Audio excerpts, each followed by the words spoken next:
हाय दोस्तों, welcome back to your channel technophile Firdaus. So कई दिनों के बाद आज मैं फिर से वीडियो बना रहा हूँ आप लोगों के लिए। और आज का वीडियो का टॉपिक होगा कि what to do if you have multiple offer. अगर आपके पास मल्टीपल ऑफर हो और आपको अगर डिसाइड करना हो क्या करना है तो क्या करें। और कुछ सिचुएशन अगर कंपनी आपको अगर जल्दी जल्दी चाहे बोले कि आपको जल्दी ज्वाइन करना है, तो इस सिचुएशन में आप क्या क्या ध्यान रखें ताकि आपका बीजीसी में इस कंपनी या इसके बाद वाली कंपनी में कोई किसी का प्रॉब्लम ना हो। तो चलिए आगे बढ़ते हैं। अच्छा, अगर आप सॉफ्टवेयर डेवलपर्स हैं और आपको किसी कंपनी से ऑफ़र मिलता है, मल्टीपल कंपनी से ऑफ़र मिलता है, तो लोग जनरली चूज़ करना चाहते हैं कि इन दोनों कंपनी में या 3 कंपनी या 4 कंपनी जितने आपको ऑफ़र मिले हैं, इनमें से कौन-सी कंपनी चूज़ करें। तो देखिए, चूज़ कर आदमी लोग सोचते हैं कि ठीक है, कोई अगर कंपनी अच्छी है तो ये श्योरिटी नहीं है कि वो अगर एक फर्स्ट पर्सन के लिए अच्छा है तो आपके लिए अच्छा है, या कुछ इस एक्सपीरियंस के लिए जो कंपनी अच्छा है वो अदर एक्सपीरियंस के लिए, हाई एक्सपीरियंस के लिए वो कंपनी अच्छा हो। ये डिपेंड करता है आपकी कंपनीज के ऊपर, कंपनी की पॉलिसीज़ के ऊपर, ये सारे पर डिपेंड करता है। तो उस सारे को देख करके ही आप लोग चूज़ करेंगे। तो मैं एक एग्जांपल देता हूँ। सपोज़ आप एक कंपनी आपको ऑफ़र मिला है, टीसीएस, एक्सेंचर, दो दो अच्छी कंपनी है। अगर आपको ये दोनों में ऑफ़र मिलता है तो आप क्या करें? तो इस डिसीज़न लेने से पहले आप सोचें कि आपका टोटल एक्सपीरियंस कितना है। टोटल एक्सपीरियंस पे भी डिपेंड करता है कंपनीज़, क्योंकि कंपनीज़ की पॉलिसीज़ के हिसाब से आप वहाँ सेटल होना है या कुछ साल के लिए रहना है, ये आप पहले डिसाइड करें, देन उस कंपनी को चूज़ करें। सपोज़ आप कम एक्सपीरियंस वाले हैं और आपको टीसीएस, एक्सेंचर्स, आईबीएम इस तरह की कंपनीज़ में अगर आपको ऑफ़र मिलता है, तो आप किसे चूज़ करें? मेरे हिसाब से आप ऐसी कंपनी को चूज़ करें जो कि ग्रोथ जल्दी देती है, जहाँ पर काम ज़्यादा होता है, क्योंकि उस समय का ही लर्निंग आपका लास्ट के फेज़ के लिए आपका ए, आपके अंदर के स्किल डेवलप करेगा और आपका ओवरऑल ग्रोथ को बढ़ाएगा। तो सपोज़ मैं एक सिंपल एग्ज़ाम्पल लेता हूँ। अगर आपको आईबीएम, एक्सेंचर, टीसीएस या फिर और कॉग्निजेंट, ये 4 का अगर आपको ऑफ़र मिलता है और आपका एक्सपीरियंस अगर 5 साल से कम है, इस सिचुएशन में आप ऐसी कंपनी करें जिसमें जो आपका ग्रोथ एम्फेसिस हो। तो कौन-सी कंपनी है इन चारों में? अगर आप इन चारों में देखेंगे तो आपको एक्सेंचर और कॉग्निजेंट, ये 2 ऐसी कंपनी है जो कि जिसमें ग्रोथ अच्छा है। तो ये तो डिसाइड हो गया कि किस तरह की कंपनी। हाँ, इसी का उल्टा होगा अगर आप 10-15 साल से ज़्यादा एक्सपीरियंस है और तब आपको यही कंपनी अगर आपको ऑफ़र दे रही है, तो मेरे हिसाब से आप उल्टा में से चॉइस चूज़ करें कि आप उस समय आप चाहेंगे कि मैं लॉन्ग टर्म रहूँ, सेटल्ड रहूँ, सैलरी तो ग्रोथ हो गया, अब कुछ साल रहना है, तो उस केस में आप ऐसी कंपनी को चूज़ करेंगे जहाँ पे स्टेबिलिटी ज़्यादा है। तो इन चारों में जनरली मैं स्टेबिलिटी देखूँ तो टीसीएस, आईबीएम का बेटर है, लेकिन ग्रोथ वाइज़ वो कम है। तो इस तरह से आप एक डिसीज़न ले सकते हैं। एक आप अ डिवाइड कर सकते हैं कि अच्छा, मेरा मेरा गोल क्या है? क्या मैं लॉन्ग टर्म रहना चाह रहा हूँ? क्या मैं शॉर्ट टर्म रहना चाह रहा हूँ? क्या सैलरी ग्रोथ अच्छा है या स्टेबिलिटी अच्छा है? तो पहले इस सब चीज़ों के बारे में आपको जहाँ से भी ऑफ़र मिले आप उसे जानें और उसके बाद उस कंपनी में जॉइन करें, ठीक है? सेकंड क्वेश्चन आता है कि कब जब भी आप कंपनी जॉइन करते हैं तो कब आजकल कंपनी तो खुद तो ऑफ़र नोटिस पीरियड रखती है 90 डेज़ की। वो चाहे तो साल भर आपको छोड़े ना, 90 डेज़ की ऑफ़र रखती है, पर वो चाहते हैं कि आप 1 हफ़्ते में जॉइन कर जाएँ।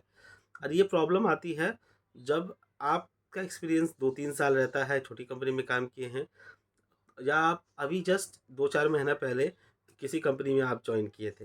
तो उस समय ये सिचुएशन जनरली आती है कि आपको अच्छी कंपनी, एक बैग आपको बहुत बड़ी अच्छी कंपनी मिल गई ऑफ़र, अमेज़न से मिल गया, ठीक है? किसी बड़ी कंपनी से मिल गया, प्रोडक्ट बेस्ड कंपनी से मिल गया, पर वो वेट करना नहीं चाहता। इस सिचुएशन में क्या करें? देखिए, इस सिचुएशन में बहुत सारे लड़के लोग क्या करते हैं, वो लोग जॉइन कर जाते हैं और वो एब्सकॉन्डिंग कर देते हैं, कंपनी को बिना बताए दूसरी कंपनी में जॉइन कर जाते हैं और वो एब्सकॉन्डिंग कर देते हैं। इससे इफेक्ट क्या होता है? देखिए, उस कंपनी में तो आपका कोई इफेक्ट नहीं होगा, लक अच्छा रहा, आपका फ्यूचर में भी कोई इफेक्ट नहीं होगा, बट हाँ, इफेक्ट होता है, क्योंकि पिछले बार अभी कुछ इस साल जो एक्सेंचर्स ने 13,000 या कुछ एम्प्लॉयज़ को अ, मैंने कि निकाला था, उनमें से 8 से 10,000 एम्प्लॉय का ये था कि उनका बैकग्राउंड वेरिफिकेशन परफेक्ट नहीं था, बीजीसी में कुछ ना कुछ प्रॉब्लम था। तो उस समय जो 2 साल पहले 2022 2021 2022 जब जब माने कि क्रंच था एम्प्लॉयमेंट का, उन लोगों ने ले लिया। हो सकता है कि उससे पहले बंदे ने कभी एक्सकॉन्डिंग किया हो, उन लोगों ने को ले लिया। और जब छँटनी का बात आया, तो उन लोगों ने छँटाई स्टार्ट किया। कहाँ से स्टार्ट किया? उन लोगों से स्टार्ट किया जहाँ बीजीबी कमज़ोर था। तो जब भी अगर कोई ऐसा सिचुएशन आए कि आप किसी कंपनी में कम टाइम के लिए आप जॉइन किए हैं और आप नेक्स्ट कंपनी में जाना चाह रहे हैं, please please please full and final settlement करके जाएँ। रूल रेगुलेशन जो होता है, जितना कोशिश कर सकते हैं उसे करके जाएँ। हाँ, कुछ कम केस ऐसा होता है कि आप आज जॉइन किए हैं, कल आपको नेक्स्ट नेक्स्ट कंपनी में जॉइन करना है, तो आप क्या करें? आप एक चीज़ देख लें कि आपका अ, पीएफ अकाउंट उन लोगों ने क्रिएट किया है कि नहीं। पीएफ ईपीएफ में जाकर के अपना पीएफ अकाउंट चेक कर लें, तभी आप एक्सकाउंटिंग करें। और एक्सकाउंटिंग करने से पहले मेल फेल भेज दें, मैनेजर को बता दें कि मैं ये नहीं कर सकता, ब्ला ब्ला ब्ला। एल्स आप लोग को प्रॉब्लम में कभी खुदा ना करे, मैंने कहा खुदा ना खास्ता कभी ऐसा टाइम आता है, जैसा जैसा पिछले इस साल में ही एक्सेंचर्स के साथ हुआ, अदर्स कंपनी के साथ हुआ कि बीजीसी क्लियर नहीं हो रहा है बहुत बंदे का। 2021 2022 में बूम था, 2022 2023 के स्टार्ट में, 21 और 22 में। तो उसमें बहुत सारे लोगों ने एक्सपाउंडिंग किया, बहुत सारे लोगों का पेपर डॉक्यूमेंट सही नहीं था, लेकिन उस समय सारे को ले लिया गया था। पर अब जब वो कोई दूसरी कंपनी में जा रहे हैं, चांस मार रहे हैं, तो उनका बीजीबी में प्रॉब्लम हो जा रहा है। यहाँ तक कि उनका ऑफर डिले होते होते उनको स्टॉप भी कर दिया जा रहा है। तो ये आज ये था, आई थिंक इन दोनों से आप लोगों को बहुत सारा क्लैरिटी मिल गया होगा कि अगर आपके पास कोई मल्टीपल ऑफर हो या ऑफर हो, या कोई कंपनी आपको अगर जल्दी ज्वाइन करने के लिए बोले, तो आपको क्या करना चाहिए, किस तरह से कंपनी को चूज़ करना चाहिए। और एक चीज़, क्या-क्या चीज़ आपके डॉक्यूमेंट होने चाहिए। कभी भी आप किसी भी कंपनी में काम करें, छोटा से छोटा 5 आदमी का भी सीटर हो, 10 आदमी का भी सीटर हो, आप लोग 2-4 चीज़ पे पूरी ध्यान रखें, फ़ोकस रखें कि जब भी कंपनी छोड़ें, तो उनसे हम सारा डॉक्यूमेंट में क्या, भैया आपका रिलीविंग लेटर, ये सबसे इम्पोर्टेंट है कि आप रिलीविंग लेटर लें, जिसमें ये लिखा हो कि आप इस दिन से स्टार्ट किए थे कंपनी में और इस दिन एंड किए थे। ये लेटर आपके पास होना चाहिए। दूसरा है, ये तो आपका रिलेवेंट बोलिए, एक्सपीरियंस बोलिए, तो ये पहला लेटर बहुत कंपलसरी है। दूसरा चीज़ निकाल लेने की कोशिश करें कि भाई आप जो भी सैलरी लें, अगर आप किसी भी कंपनी में अभी भी काम भी कर रहे हैं, तो जो भी आप सैलरी लें, उसका आप बैंक स्टेटमेंट निकाल के रखें बैंक में। और अगर कैश में भी दे रहा है, तो आपकी कंपनी अगर 20 आदमी से ज़्यादा है, तो अपना ईपीएफओ अकाउंट खोल के रखें। तो ये 3 चीज़ बहुत इंपॉर्टेंट है जब कभी भी आप कंपनी चेंज करें। और वन मोर थिंग, जैसे मैंने कहा कि अगर कोई भी कंपनी आपको बोले कि आपको 1 हफ्ते में जॉइन करना है, हाँ, होता है, सिचुएशन होता है कि आपको 10 लाख मिल रहा है, कोई आपको 15 लाख दे रहा है, बोलता है आप 1 हफ्ते में जॉइन करो, तो 5 लाख एक मैटर करता है, it's a very big amount.